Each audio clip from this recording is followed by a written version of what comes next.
ఈటల రాజేందర్ సామాన్యమైన నాయకుడా? చెప్పండి. హుజరాబాద్ లో కేసీఆర్ ఎదిరించి 25,000 ఓట్ల మెజార్టీతో ఆ ఓటుకు 6,000 పంచినా గెలిచాడంటే మామూలు వ్యక్తి. ముదిరాజ్ సామాజిక వర్గం రాష్ట్రంలో సింగిల్ హైయెస్ట్ క్యాస్ట్. 11% ఉంటారు. మొన్న జరిగిన సమగ్ర కుటుంబ సర్వేలో 26 లక్షల మంది ముదిరాజులు ఉన్నారని లెక్క తేలింది. ఆ కులబలం ఉంది. ఆయన భార్య రెడ్డి. రాష్ట్రంలో ఏ వ్యక్తినైనా సొంతంగా ఆయన పేరు పెట్టి పలకరించే అది ఉంది. బండి సంజయ్ లాంటి లీడర్ ఉన్నాడు, ఈటల రాజేందర్ లాంటి లీడర్ ఉన్నాడు, ధర్మపురి అరవింద్ లాంటి అగ్రెసివ్ హిందూ లీడర్ ఉన్నాడు పార్టీలో, రఘునందన్ రావు లాంటి వాగ్దాటి కలిగిన నేత ఉన్నారు, డికే అరుణ లాంటి ఏమంటారు జయజమ్మ ఉంది. ఇంతమంది లీడర్స్ మీరు చెప్పండి. కాంగ్రెస్ పార్టీకి లేకపోతే బీఆర్ఎస్ లో ఇంతమంది లీడర్లు ఉన్నారా? కేసీఆర్ లేకపోతే కేసీఆర్ కుటుంబ సభ్యులే. వీళ్ళందరూ కలిపి పనిచేస్తే ఎందుకు రాదు భారతీయ జనతా పార్టీ? కొండా విశ్వేశ్వరరెడ్డి ఇంటలెక్చువల్. ఇప్పుడున్న ఎంపీలు అందరూ కొండా విశ్వేశ్వరరెడ్డి ఈజ్ ఇంటలెక్చువల్. ఆయన కోతులు పట్టేందు కోసం కొత్త పరికరం తయారు చేశాడు. చాలా అంటే రీసెర్చ్ వరి గురించి దాని గురించి చాలా రీసెర్చ్ చేస్తాడు. అప్ టు డేట్ ఉంటారు. పార్లమెంట్ అటెండెన్స్ లో 95%. కిషన్ రెడ్డి కమిటెడ్ కార్యకర్త. సరే, ఆయన మీద వేరే రకమైన విమర్శలు ఉన్నా పార్టీ పోయి నువ్వు 10వ అంతస్తు నుంచి దుంకుపోవంటే దుంకుతాడు. పార్టీ ఏం చేయమంటే అది చేస్తాడు. అవునా కదా? పార్టీ ఏం చేయమంటే అది చేస్తాడు కిషన్ రెడ్డి. పార్టీ కార్యాలయంలోనే కార్యకర్త. ఇక్కడ రంగారెడ్డి ఏం బ్యాక్గ్రౌండ్ లేదు. రంగారెడ్డి జిల్లాలో ఒక చిన్న గ్రామంలో ఉండి సంఘ్ సమయంలో ఉండి పార్టీ కార్యాలయంలో ఉండి చదువుకున్నాడు.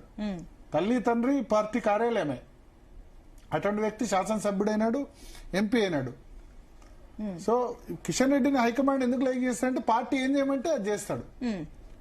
అంటే భరత్ సరే, ఆయన దూకుడు లేకపోవచ్చు, విమర్శలు రావచ్చు, కానీ పార్టీకి ఏం చేయమంటే అది చేస్తాడు. పార్టీ హైకమాండ్ ఏం చేస్తే అది చేస్తాడు. పవర్ఫుల్ లీడర్స్ ఉన్నప్పటికీ పనిచేయట్లేదు. అదే సమస్య ఇక్కడ. అందరు కలిసి పనిచేస్తే ముందు అధికారంలోకి వచ్చిన తర్వాత ఇప్పుడు కొట్టుకున్నా నడుస్తుంది. అందరు కలిసి పనిచేస్తే ముందు ఏమనుకోవాలంటే మన అందరం కలిసి పనిచేద్దాం, అధికారంలోకి వద్దాం, తర్వాత కొట్టుకుందాం. నీకు ఈ పదవి నాకు ఈ పదవి అని కొట్టుకోవచ్చు. ఒకళ్ళు సీఎం అవుతారు, ఇంకోళ్ళు డిప్యూటీ సీఎం అవుతారు, వాళ్ళు హోమ్ మినిస్టర్ అవుతారు, ఇంకోళ్ళు ఇంకోటి అవుతారు. పదవులు చాలా వస్తాయి. వాళ్ళు పార్టీ అధ్యక్షుడు అవుతారు. కాంగ్రెస్ వాళ్ళు అట్లే అనుకున్నారు. మొదలు ఉత్తమ్ కుమార్ రెడ్డి, రేవంత్ రెడ్డి, బట్టి విక్రమార్క కొట్టుకున్నారు. కానీ నువ్వో పాదయాత్ర, బట్టి విక్రమార్క నేనో పాదయాత్ర వేస్తాను, రేవంత్ రెడ్డి అన్నాడు, మధుయాష్కి ఇంకో పాదయాత్ర అన్నాడు. అందరు కలిశారు. ఇక మన 10 ఏళ్ల అధికారం ఈసారి రాకపోతే కష్టం అనుకున్నారు. అందరు కలిసి ఫైట్ చేశారు. రాజశేఖర్ రెడ్డి టైంలో కూడా అంతే. సో బీజేపీ కూడా కాంగ్రెస్ లీడర్స్ చూసి నేర్చుకోవాలి. ఇప్పుడు కాంగ్రెస్ లీడర్స్ చూసి భారతీయ జనతా పార్టీ నేతలు కూడా ఖచ్చితంగా నేర్చుకోవాల్సిన అవసరం ఉంది. అంటే ఇప్పుడు అందరూ ఇప్పుడు మిగిలిన ఎవరు ఇప్పుడు హైలైట్ గా అనిపిస్తున్నారు. హిందుత్వ పరంగా చూస్తే Bandi Sanjay Hindu tiger. Non Hindu vote bank తెలంగాణలో ప్రతి సామాజిక వర్గాన్ని, ప్రతి వ్యక్తిని పేరు పెట్టి ప్రతి పల్లెటూరులో సర్పంచ్, ఎంపీటీసీ కేసీఆర్ తర్వాత అంత అవగాహన ఉంది ఈటల రాజేందర్. వీళ్ళిద్దరు ఒకళ్ళనొకళ్ళు తిట్టుకుంటున్నారు. అది బహిరంగ వాళ్ళు ఒప్పుకోరు. ఒకళ్ళనొకళ్ళు తిట్టుకుంటారు. నేనేమంటా అంటే మీ ఇద్దరు కలిస్తే ఒక ప్రభంజనం. మీ విభేదాలు పక్కన పెట్టండి.